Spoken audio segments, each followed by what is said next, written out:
the death of cable news. Is that greatly exaggerated as you look 5, 10, maybe even 15 years out? Is that a reality? I think it's like the death of radio, right? I think it will absolutely decline. Mm-hmm. The sub fees will decline, and that's why you're seeing cost cutting. I think there's a floor. I don't think that one day you're going to wake up and there's zero cable subscriptions. That was former CNN Worldwide Chairman Chris Licht speaking with Yahoo Finance's Shauna Smith at Wednesday's Yahoo Invest Conference. Now, Licht's view is the same as many others. There will be a bottom for cable, but no one knows if it's arrived yet or how bad it'll be when it finally gets there. Joining us now, Robert Fishman. He's a guy who's thought a lot about this. MoffettNathanson senior analyst. So, Robert, you heard what Chris Licht had to say there, like sort of likening this to radio. Where do you think we are in that cable cycle? Yeah, thank you. So I guess there's a couple different ways to look at this, both from the distribution standpoint and then from the advertising standpoint. The radio analogy one we've actually made as it relates to linear television advertising, because we do think that that is going to continue to come under significant pressure going forward as the eyeballs continue to shift to the connected TV and streaming landscape. But as far as the distribution goes and figuring out where the pay TV floor is, we are getting increasingly worried about where that floor really is as a lot of the sports rights continue to go over the top and allowing people to not view the exclusive sports within the pay TV bundle. Robert, let's switch gears and talk about Disney. I know you have a buy on that name. You're a believer, Robert. What are you looking for when they report?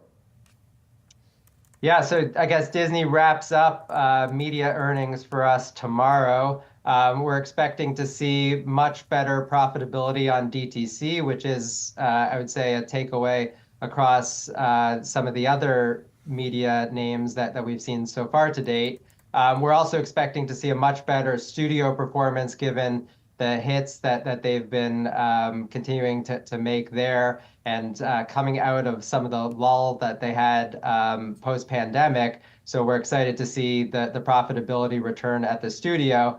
And I'd say investors are very much focused on the parks as well in terms of some of the more challenging comps they have next quarter.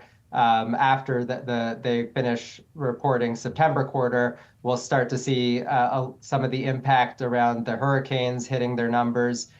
So that's their Q1 fiscal calendar year. And then really going ahead, thinking about 25, it's going to be about how Epic at Universal might impact on the parks. But overall, we feel that the parks are a very strong asset for the company that don't get fully appreciated.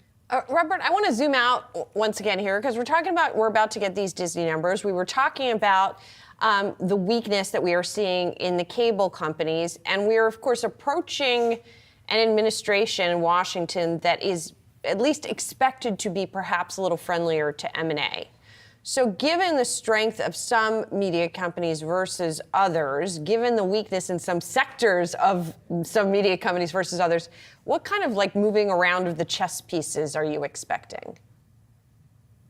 Yeah, it's a great question. Clearly, there's a lot of moving pieces as we think about media M&A and who can play into that. The obvious, what we've seen so far is Paramount being acquired this year.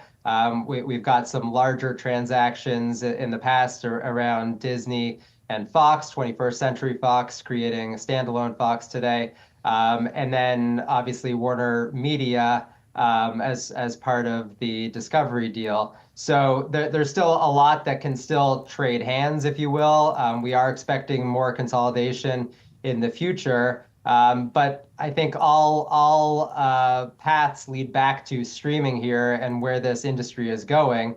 We did get the comments from Comcast that they're looking to explore a cable network spinoff, but really our focus is on how some of these standalone streaming services can continue to operate independently or if they need to join forces with others going forward.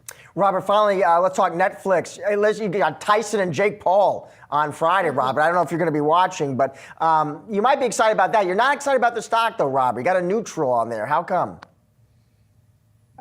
Well, we are excited about the match, and yes, we have been on the sidelines for Netflix. We're very excited about the fundamentals of the business, but we just can't get there on valuation given where it's trading today relative to some of the other names that we do cover. But as far as streaming and the streaming wars, I mean, it's very clear that Netflix has won that war, and we do think that some of the future growth might be a little bit less than what some of the bullish expectations are out there, but we are very excited about the fundamentals of that company.